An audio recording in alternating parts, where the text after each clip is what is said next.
Greetings, fellow men of culture. As always, I'm broadcasting live from the Bungie gravestone at the top of Thundercock Mountain. Like the 1 in 4 game industry professionals that had to go back to sucking dick behind the KFC to support themselves after massive layoffs, Bungie isn't doing very well these days.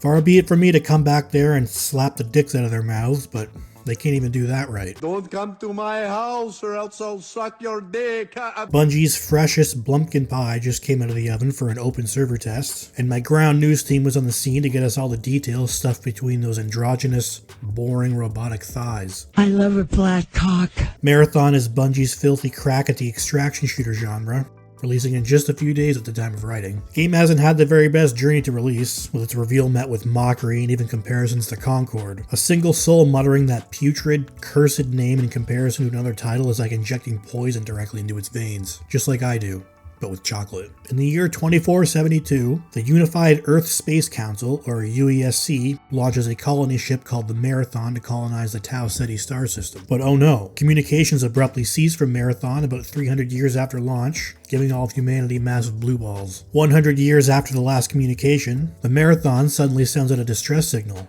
indicating that some crazy shit is happening out there. Turns out some enterprising humans did manage to colonize Tau Ceti 4, but the whole endeavor went tits up, forcing a small chunk of humanity to transfer their consciousness into shells. Shells are these mobile robotic companions that serve as the game's playable classes. Should a shell be destroyed, the human psyche is completely separated, leaving them to simply transfer to another shell. This is how the game explains death not being a big deal. There are 6 shells playable in the server tests, each with their own set of abilities. There's an assault guy with rockets and a riot shield, a stealth guy with active camo and smoke bombs, and a tactical guy that can use a drone to scout enemies. These all seem like the pretty typical hero shooter archetypes, but maybe Bungie has more creative ideas for future shells. As they are, you probably know what to expect. The gameplay has every extraction shooter thing all stuffed up in it. Every player spawns on a different part of the map, and there are points of interest dotted around with the good loot, making these areas funnels for player versus player combat. The goal is to fill your embarrassingly small pockets with nebulous loot, while defending yourself from other players as well as UESC forces, trying to stop shells from stealing everything. After 5 minutes, extraction points open up on the map, allowing players to escape the map with whatever they're holding. If you die, you lose everything. If this all sounds familiar, it's because it is. I've played about 12 matches so far, 3 on beginner difficulty and the rest on regular. This is an extraction shooter. In terms of gameplay, Marathon offers nothing new. Every mechanic is exactly the same as every other game in this genre, except it feels a little flat. It's hard to explain in words, but if you play the game, I think the flat feeling will come through. Marathon, as a whole, is not very satisfying to play. The gunplay feels good, which I wasn't really worried about, but everything else has left me feeling kind of flaccid. Maybe the most important factor in an extraction shooter, the sense of tension and dread that comes with carrying around a bag of cash that everyone wants to kill you for, isn't really there. In my 12 matches, I've come across 4 players. That may just be incredibly bad luck, or maybe there aren't enough players loading into each instance. The time to kill is very fast, so victory usually goes to whichever player ambushes the other and gets a few shots in before their target can turn around to defend themselves. This may change once players have access to higher capacity shields though. I was sprinting and jumping all over the place without a care about who could hear me, since I felt more powerful than I did vulnerable during my playtime. As far as visuals go, it's a mixed bag for me personally. The super neon vaporwave aesthetic is kind of played out at this point. Maybe it was still fresh when development began. The environments are incredibly bland.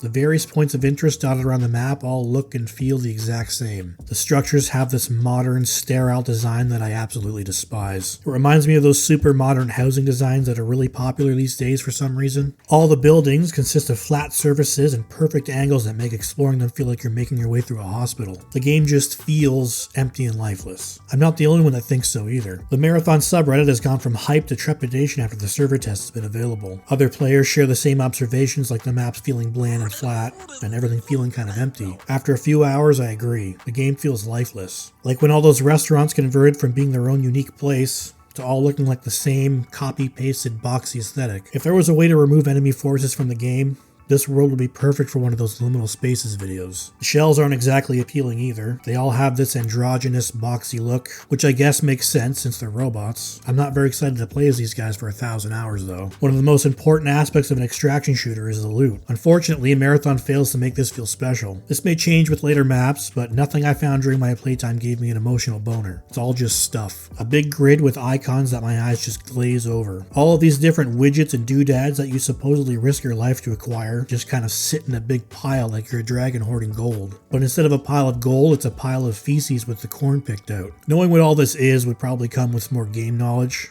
But as it stands, the loot you acquire is just nebulous stuff. This might just be me being 70 years old, but the main menu UI is cumbersome and confusing. Everything is buried under multiple menus. All these different things have some kind of progress bar. If you want to do something simple like claim a free loadout or buy supplies and forget exactly what to do to get there, be prepared for some confusing menu clicking. Instead of all basic supplies like ammo and healing items being in a store, they're all placed in the armory. And the armory is split into 6 different sub-stores, one for each of the game's factions. Every faction offers different goods, and some things aren't buyable until you reach a higher level of faction reputation or have certain skills unlocked. If you want to check your faction rep and skills, it's an entirely different set and subset of menus and boxes and things to click on. All the basics should just be in a generic shop, so you can buy your stuff and play the actual game. The usual live service stuff will be in this game as well. There's a seasonal progression bar and resets and all that stuff. Most likely a battle pass and a cosmetic store. How you feel about that, it's up to your own personal tolerance for that kind of thing. Bungie used to be on top of the world. When the original Destiny launched, it took over the internet for months. They were putting out new raids and story missions and reasons to log in and play with your friends and clan. The success continued with Destiny 2, although the launch was pretty rocky. They eventually built that game into a juggernaut all its own. With so much shit in it, they had to vault certain weapons and raids to make them available on a rotation because there was so much stuff. A decision that would bite them in the ass eventually, though. Quality of the game dipped lower and lower over the years, with Bungie expecting players to fork over their hard-earned shekels for expansions with incredibly lackluster quality. There was also the fact that content you paid for would eventually be sunset for a period of time at some point in the future. The common consensus among Destiny 2 players is that the game is essentially at its end of life, and a lot of them have been disappointed with what Bungie has done to the game for the last 5 years. This all puts Marathon in a precarious, pussifying position. This may be Bungie's last shot at turning player perception around before Sony starts making cuts. Sony bought Bungie in 2022 for $3.6 billion.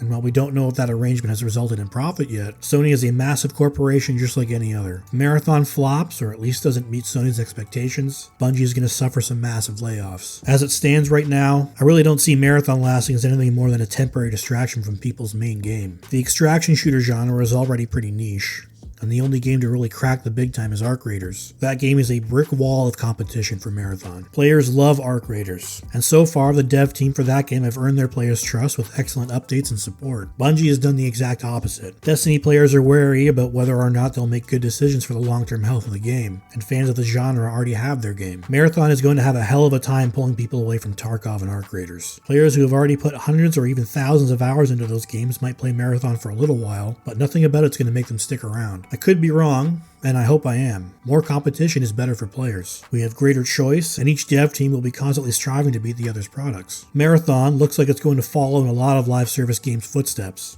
A very strong initial player base, then only a few thousand people after 2 weeks. Whether or not that's enough to sustain the game, we'll have to wait and see. Thanks for watching. If you enjoyed the video, I'd greatly appreciate a like and subscribe. If you want to watch a video about how toxic positivity is actively killing modern gaming, check out the video on screen, and I hope to see you in the next one.